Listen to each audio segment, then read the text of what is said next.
سامعین و ناظرین السلام علیکم ورحمۃ اللہ وبرکاتہ۔ نحمده ونصلی علی رسوله الکریم اما بعد فاعوذ باللہ من الشیطان الرجیم بسم اللہ الرحمن الرحیم۔ اللہ رب محمد صلی اللہ علیہ وسلم نحن عباد محمد صلی اللہ علیہ وسلم۔ آج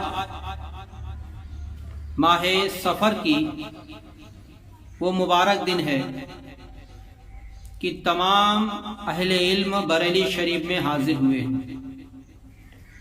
اور اعلیٰ حضرت علیہ رحمت رضوان کی وفات اور عرس میں حاضر ہوئے۔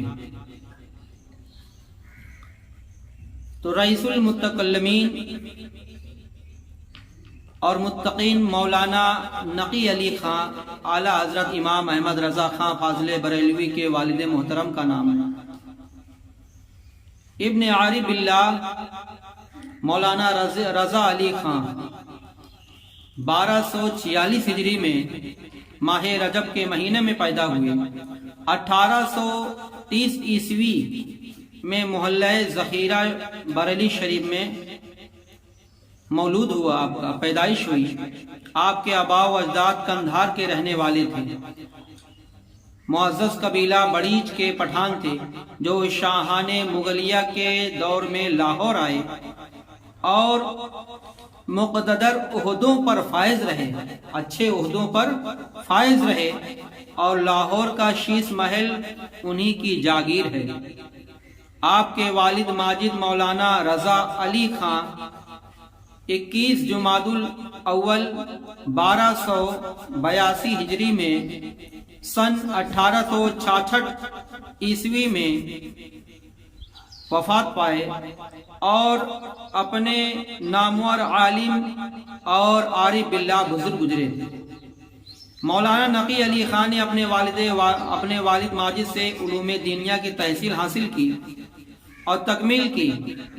1294 ہجری سن 1877 میں اپنے فرزند ارجمند اعلیٰ حضرت مولانا شاہ احمد رضا خان فاضل بریلوی کے ساتھ حضرت مولانا شاہ آل رسول مہروی قدوس سرہ کی خدمت میں حاضر ہو کر بیعت اور خلافت سے مشرف ہوئی۔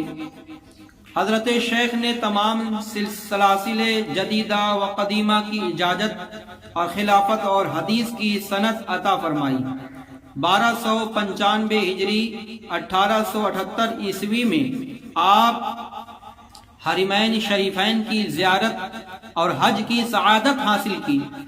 اسی موقع پر حضرت سید احمد زینی وحلان سے تبرکاً سند حدیث حاصل کی۔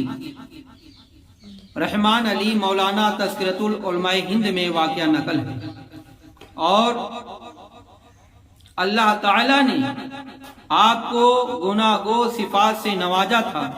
امام احمد رضا فاضل بریلوی فرماتے ہیں بحمدہ تعالی منصب شریف علم کا پایا و ذرہ علیا کو پہنچایا، راست می گویم و یزدا ناپسند و جز راست۔ اور فرماتے ہیں